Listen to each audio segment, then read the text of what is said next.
നമസ്കാരം. പുതിയ UDF സർക്കാരിന്റെ നയപ്രഖ്യാപനത്തിന് പിന്നാലെ കേരളം കാത്തിരുന്ന ആ സുപ്രധാന ദിവസമായിരുന്നു ഇന്ന്.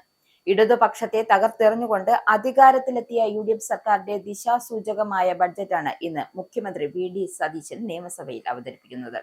അതായത് VD സതീശന്റെ കന്നി ബഡ്ജറ്റ് കൂടിയാവുന്നു ഇത്. കഴിഞ്ഞ നിയമസഭാ തെരഞ്ഞെടുപ്പിൽ വൻ ഭൂരിപക്ഷത്തോടെ അധികാരത്തിലേറിയ UDF സർക്കാരിന്റെ ആദ്യ ബഡ്ജറ്റ് എന്ന നിലയിൽ കടുത്ത സാമ്പത്തിക പ്രതിസന്ധികൾക്കിടയിലും ജനപ്രിയ പ്രഖ്യാപനങ്ങൾ എങ്ങനെ സമന്വയിപ്പിക്കും എന്നതിനാലും ഏറെ ആകാംക്ഷയോടെയാണ് കേരളം ഈ ബഡ്ജറ്റിനെ ഉറ്റുനോക്കിയിരിക്കുന്നത്.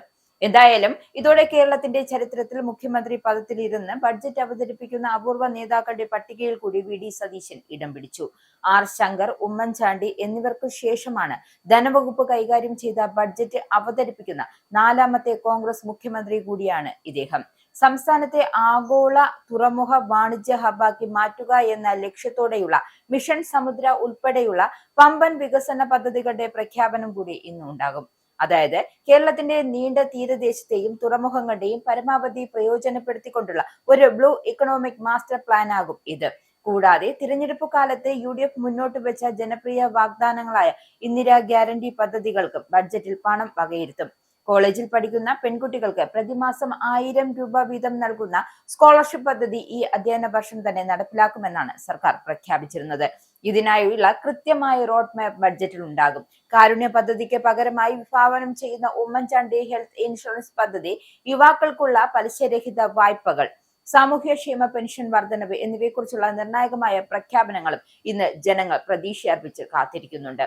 കേരളത്തിന്റെ പൊതുകടം 5 ലക്ഷം കോടി കടന്നു നിൽക്കുന്ന ഈ അതീവ ഗുരുതരമായ സാമ്പത്തിക സാഹചര്യത്തിലാണ് VD സതീശൻ ഈ ബഡ്ജറ്റ് അവതരിപ്പിക്കുന്നത്.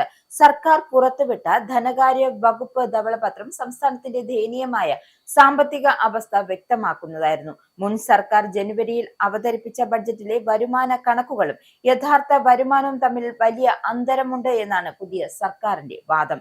കേന്ദ്ര വിഹിതത്തിൽ വന്ന വൻ കുറവും ഖജനാവിനെ ബാധിച്ചിട്ടുണ്ട്.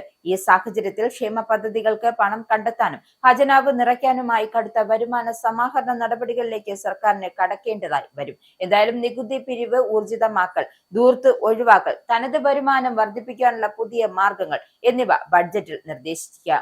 കിഫ്ബിയുടെ ഘടനയിൽ വരുത്തേണ്ട മാറ്റങ്ങളും ബഡ്ജറ്റിൽ പ്രതിഫലിക്കും. ധനപ്രതിസന്ധിക്ക് പരിഹാരം കാണുന്നതിന് ഖജനാവിൽ പണം നിറയ്ക്കാനുള്ള നടപടികളും ബഡ്ജറ്റിലുണ്ടാകും.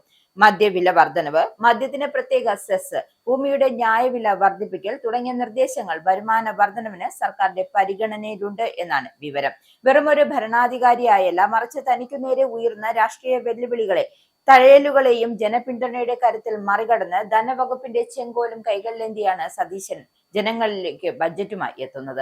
അതുകൊണ്ട് തന്നെ ഇടതുപക്ഷത്തിന്റെ ഭരണപരാജയങ്ങൾ വലഞ്ഞ ജനങ്ങൾക്ക് ആശ്വാസമേകുന്ന പ്രഖ്യാപനങ്ങളാണ് ജനങ്ങൾ സതീശനിൽ നിന്ന് പ്രതീക്ഷിക്കുന്നത്.